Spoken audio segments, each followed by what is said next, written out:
যখন আপনাদের সামনে দিয়ে অতিক্রম করবে তখন পুলিশের আইজিপি বাহারুল আলম বলেছেন, পুলিশকে রাজনৈতিক প্রভাব মুক্ত করে একটি নিরপেক্ষ সংস্থায় উন্নীত করতে কাজ করে যাচ্ছে পুলিশ সংস্কার কমিশন।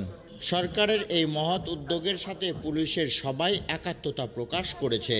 বুধবার রাজশাহীর সারদায় বাংলাদেশ পুলিশ একাডেমিতে আয়োজিত 40তম ক্যাডেট এসআই ব্যাচের প্রশিক্ষণ সমাপনী কুচকাওয়াজে প্রধান অতিথির বক্তব্যে এসব কথা বলেন আইজিপি। মুক্তিযুদ্ধ ও জুলাই বিপ্লবের শহীদদের এবং আহতদের স্মরণ করে আইজিপি আরও বলেন, পুলিশের মনোবল উদ্ধার করে অপরাধ ও আইন শৃঙ্খলার উন্নয়নে কাজ করা হচ্ছে। ফ্যাসিবাদী সরকারের আমলে ভেঙে পড়া রাষ্ট্র কাঠামো পুনর্নির্মাণ করে একটি বৈষম্যহীন গণতান্ত্রিক রাষ্ট্র প্রতিষ্ঠা হবে এই প্রত্যাশা সমগ্র জাতির। পুলিশকে রাজনৈতিক প্রভাব মুক্ত করে একটি দল নিরপেক্ষ সংস্থায় রূপান্তরে সরকারের এই মহতী উদ্যোগের সাথে আমরা সবাই একাত্ম।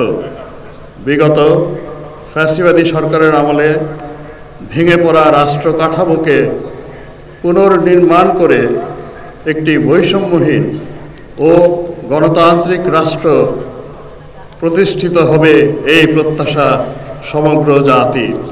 নবীন এসআই ক্যাডেটদের উদ্দেশ্যে আইজিপি বাহারুল আলম বলেন, পরিবর্তিত সমাজের সারথি হিসেবে বদলে যাওয়া বাংলাদেশের অগ্রযাত্রায় জনসেবায় আপনারা গুরুত্বপূর্ণ অবদান রাখবেন। পুলিশের উপপরিদর্শক খুবই গুরুত্বপূর্ণ একটি পদ, কারণ 90% ফৌজদারি অপরাধের তদন্ত আপনারা করে থাকেন, আর ন্যায় বিচার পাওয়া নির্ভর করে পুলিশের তদন্তের ওপর। বাংলাদেশ পুলিশের একটি অত্যন্ত গুরুত্বপূর্ণ পদ হচ্ছে সাব ইন্সপেক্টরের পদ। দেশের 90% শতকরা 90% ফৌজদারি অপরাধের তদন্ত আপনারাই করে থাকেন। মানবাধিকার রক্ষা করে জনবান্ধব পুলিশিং ব্যবস্থা প্রবর্তনেও আপনারা অবদান রাখবেন। আমি জীবন ও সম্পত্তির নিরাপত্তা প্রদান এবং সমাজে শান্তি শৃঙ্খলা বজায় রাখা পুলিশের প্রধান দায়িত্ব। অপরাধ দমন, জনগণের সম্পত্তির নিরাপত্তা বিধান এবং সমাজের শান্তি শৃঙ্খলা বজায় রাখা পুলিশের প্রধান দায়িত্ব। নতুন চ্যালেঞ্জ মোকাবেলায় পুলিশের আধুনিকায়নের বিষয়টি প্রাধান্য পাচ্ছে। কালের প্রবাহের সাথে পুলিশের কর্মপরিধি ব্যাপকভাবে বৃদ্ধি পাচ্ছে, পাল্টে যাচ্ছে অপরাধের ধরন ও মাত্রা।